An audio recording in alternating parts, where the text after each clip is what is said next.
അങ്ങനെ കണ്ണനും കുഞ്ഞാവയും പുതിയ അധ്യയന വർഷത്തിലേക്ക് കിടന്നിരിക്കുകയാണ്. അപ്പോൾ രണ്ടാളും സ്കൂളിൽ പോകുന്ന തിരക്കിലാണ്. ഇതാ ഓക്കെ, റെഡിയായ മോളോ? എല്ലാം റെഡിയായില്ലേ? അപ്പോൾ എല്ലാവരും പ്രാർത്ഥനയും അല്ലേ, എല്ലാവരും പ്രാർത്ഥന അനുഗ്രഹമെല്ലാം വേണം അല്ലേ? ഹായ് പറ, ഹായ് പറ.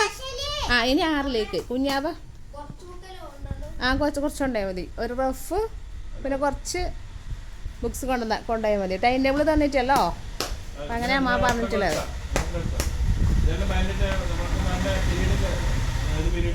അപ്പോൾ ഹായ് പറ എല്ലാവർക്കും, ഹായ് പറ. അപ്പം ഇന്ന് സ്കൂളിൽ പോയെന്നല്ലേ? ബസ്സിന് കാത്തിക്കുന്നില്ല. ഇത്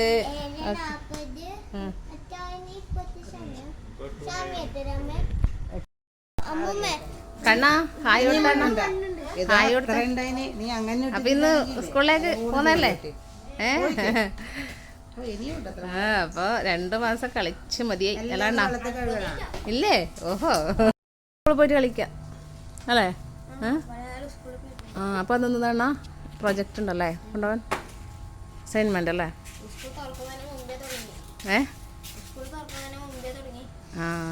അതിപ്പോൾ നാളെ എൻവയോൺമെൻ്റൽ ഡേ അല്ലേ, അതിൻ്റെ ഭാഗമായിട്ട് ഒരു പോസ്റ്റർ മേക്കിങ്. എന്തെന്നത്?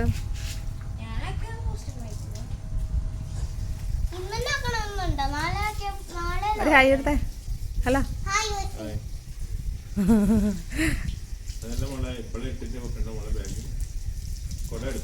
എത്ര മണിക്ക്? 7, 8, 10 ആകുമ്പം വരും.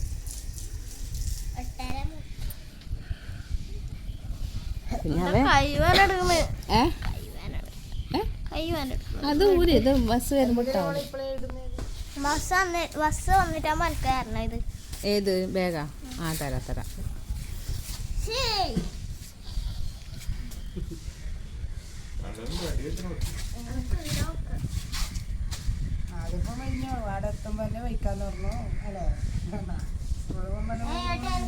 കണ്ണന് വലിയ പ്രശ്നമില്ല.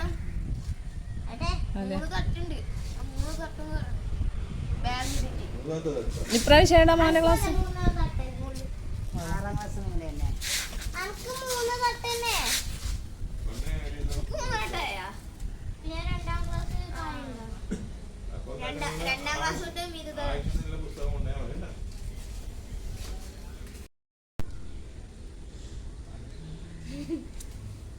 നമ്മളെ ക്ലാസ്സിന്റെ അടുത്ത്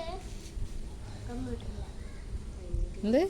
നമ്മളെ ക്ലാസ്സിന്റെ അടുത്ത് കമ്പ്യൂട്ടർ ലാബാ?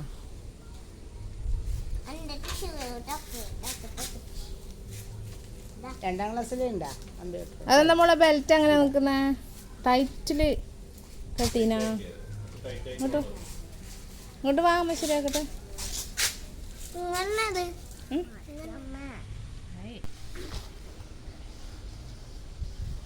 ജയശ്രീമ. പുതിയമ്മ. അച്ഛ ഒരു ഹായ് കൊടുക്ക്.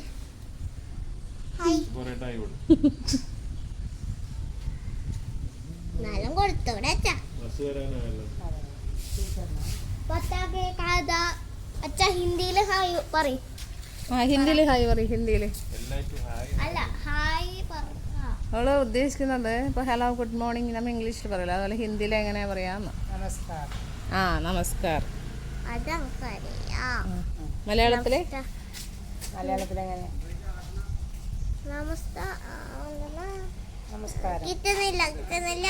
നമസ്കാരം.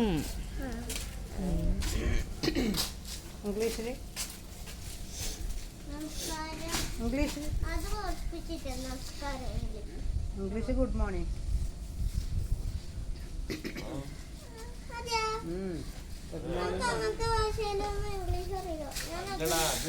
അതിന്റെ തർജ്ജിമയല്ല, അത് ഓരോരോ വാക്ക്.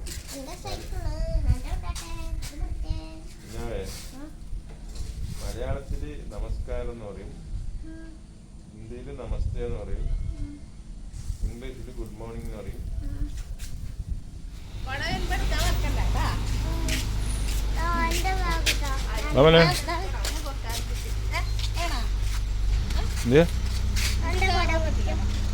എന്റെ കൂടെ ഞാൻ നിന്നോട്